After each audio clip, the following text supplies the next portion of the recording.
যুদ্ধের গল্প আমরা সাধারণত সিনেমার মতো ভাবতে ভালোবাসি। এক পক্ষ জিতবে, অন্য পক্ষ হারবে, তারপর আকাশে আতশবাজি, শহরে মিছিল আর বিজয়ীদের উল্লাস। তারপর জয়ী সৈনিক ঘরে ফিরবে তার বাবা মা আর প্রেমিকার কাছে।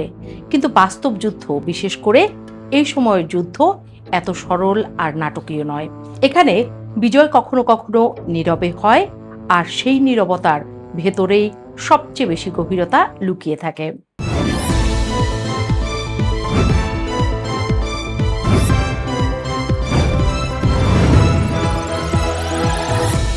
আজ যে গল্পটা শোনা যাচ্ছে তা হলো ইরান চারদিক থেকে জয়ের খবর পাচ্ছে।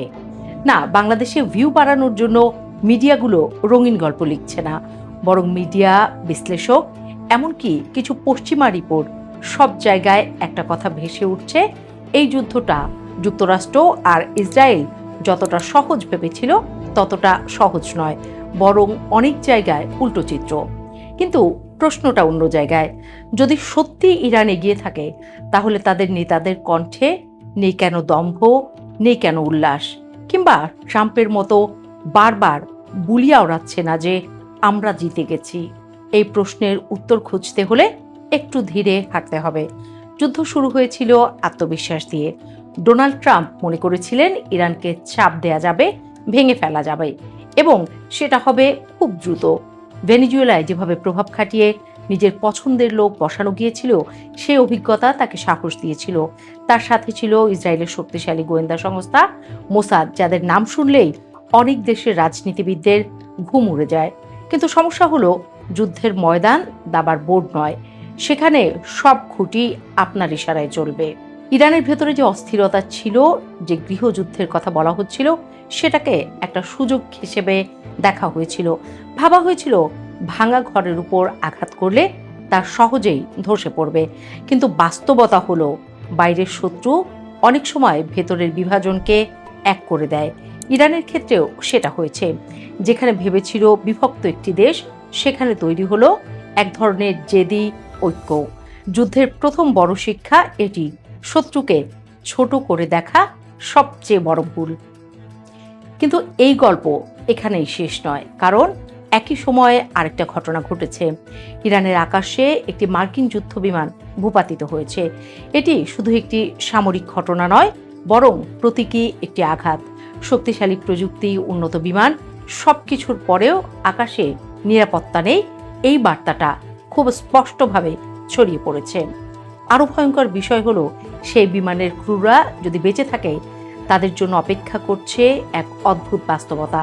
স্থানীয়ভাবে বলা হচ্ছে খুঁজে বের করতে, এমনকি হত্যা করতে। যুদ্ধ তখন শুধু সেনাদের মধ্যে সীমাবদ্ধ থাকে না, তা ছড়িয়ে পড়ে সাধারণ মানুষের মনস্তত্ত্বে। এখানে যুদ্ধ তার সবচেয়ে অন্ধকার রূপ দেখায়। কিন্তু আবার ফিরে আসি মূল প্রশ্নে: ইরান কেন উল্লাস করছে না? কারণ প্রথমত, তারা জানে এই যুদ্ধ শেষ হয়নি, বরং এটি এখনো শুরু পর্যায়ে।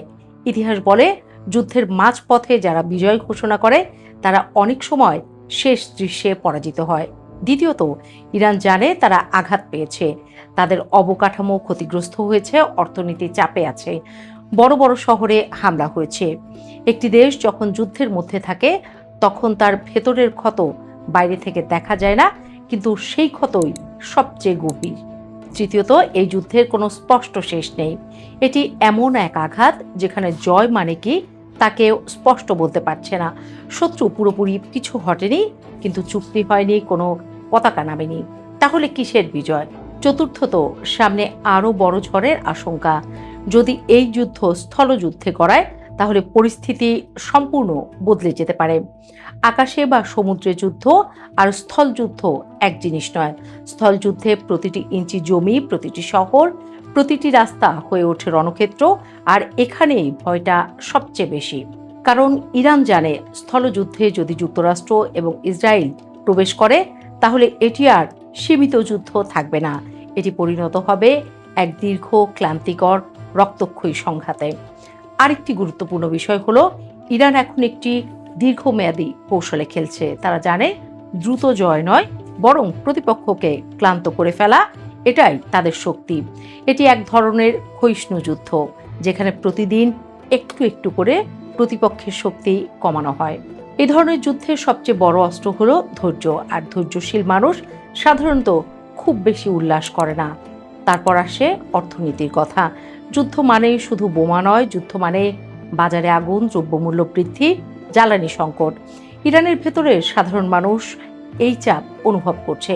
তাদের কাছে বিজয়ের গল্প যতটা না গুরুত্বপূর্ণ, তার চেয়ে বেশি গুরুত্বপূর্ণ আজ রাতে খাবার থাকবে কিনা।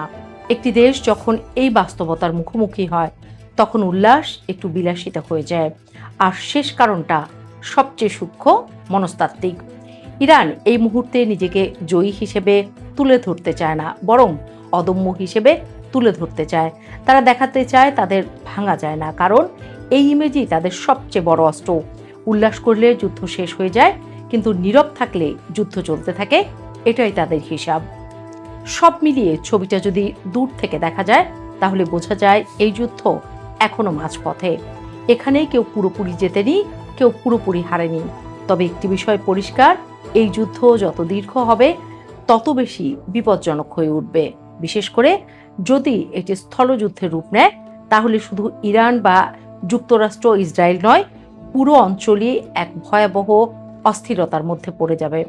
সুতরাং ইরানের নীরবতা কোনো দুর্বলতার চিহ্ন নয়, বরং এটি একটি হিসাব করা সিদ্ধান্ত। তারা জানে এখনো বিজয়ের ঢাক বাজানোর সময় আসেনি, কারণ যুদ্ধের সবচেয়ে কঠিন মুহূর্তগুলো অনেক সময় শুরুতে আসে না, আসে শেষে, আর সেই সময় এখনো আসেনি।